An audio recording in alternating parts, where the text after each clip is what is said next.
Mais comme eux se parlaient en créole, eh ben moi, le créole, je l'ai intégré et c'est même ma langue maternelle, c'est la première langue que j'ai entendue.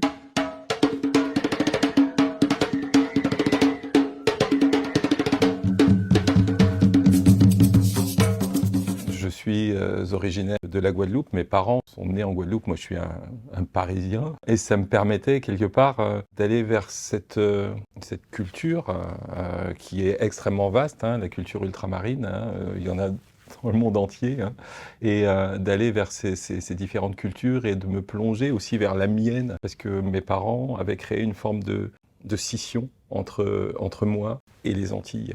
Et ça a dû être, enfin ça a fait l'objet d'une démarche pour moi de revenir vers la culture antillaise. Non, je ne peux pas leur en vouloir parce que je comprends ce qui était derrière. L'idée, c'était une meilleure intégration. Bon, c'est raté. Mais quoi qu'il en soit, je comprends leur démarche. Donc, je ne peux pas leur en vouloir.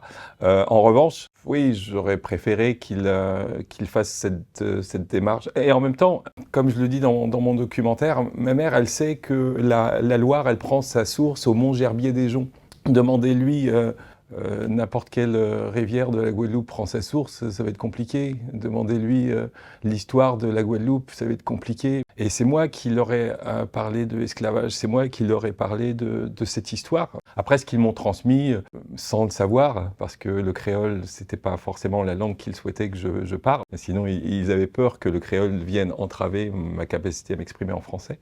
Mais comme eux se parlaient en créole, eh ben moi, le créole, je l'ai intégré et c'est même ma langue maternelle, c'est la première langue que j'ai entendue. Ils ont essayé de faire barrage, mais ça n'a pas pu se faire.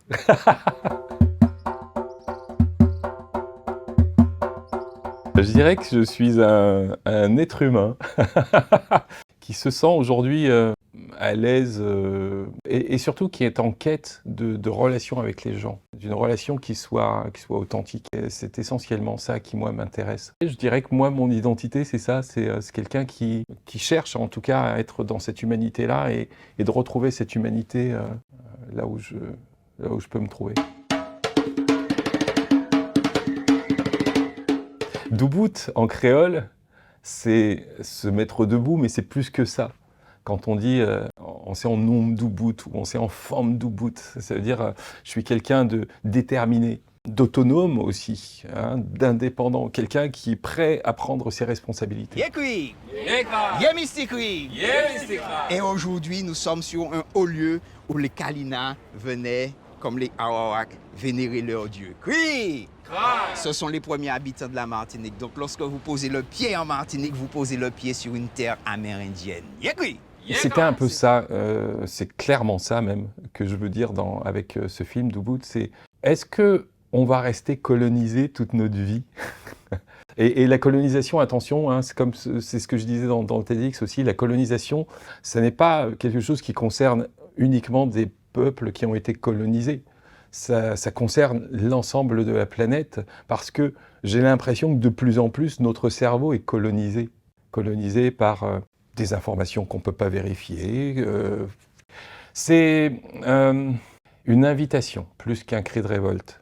C'est une invitation à se rendre compte que notre humanité, elle est attaquée. Et c'est une invitation aussi à questionner un système économique, le capitalisme, qu'on ne questionne plus, mais qui, malgré tout, a des répercussions sur nous, êtres humains, et aussi sur notre planète.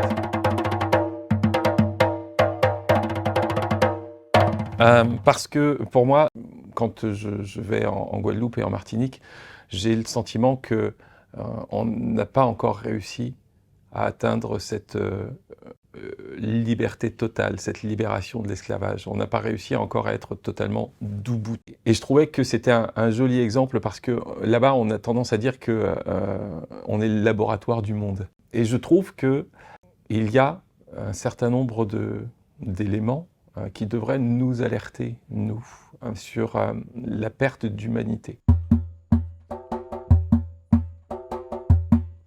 Cet arbre généalogique, je l'ai remonté, hein, en effet, parce que je trouvais ça plutôt intéressant. Je me suis rendu compte en allant au Mémorial Act notamment, je suis allé aussi aux archives départementales de la Guadeloupe, mais au Mémorial Act, c'était assez flagrant parce que vous avez un arbre généalogique qui est dessiné sous vos yeux. Et là, j'ai vu que l'esclavage, c'était pas loin de moi en fait. Mon arrière-grand-mère est la première née après l'esclavage. C'était tout près. Je me suis rendu compte que j'avais aussi dans mon arbre généalogique aussi bien des esclaves, des esclavagistes blancs, il y avait des juifs, mon nom de famille est hébreu, il y avait des indiens d'Inde. Et dans cet arbre généalogique, je me suis rendu compte qu'il y avait des gens aussi, chez les Eliezer, qui sont libres. Ce sont des gens qui ont été libres avant 1848. Donc c'était aussi intéressant de se dire, tiens, comment se fait-il qu'ils ont été libres avant 1848 ? Comment est-ce qu'ils ont obtenu cette liberté ? Est-ce qu'ils étaient révoltés ou pas ? Je n'en ai aucune idée. Moi, je suis super fier, en fait.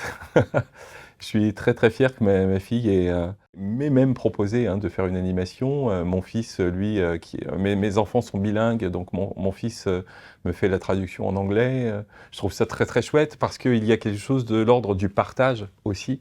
Pour moi, c'était aussi important de transmettre à mes enfants. C'était aussi de rompre avec une culture du silence par rapport à une histoire. Et de faire émerger cette histoire auprès de mes enfants, de leur faire comprendre ce qu'est aussi une partie de leur histoire personnelle. Et que ça existe, qu'on puisse en discuter, qu'ils puissent être fiers aussi de leurs origines antillaises.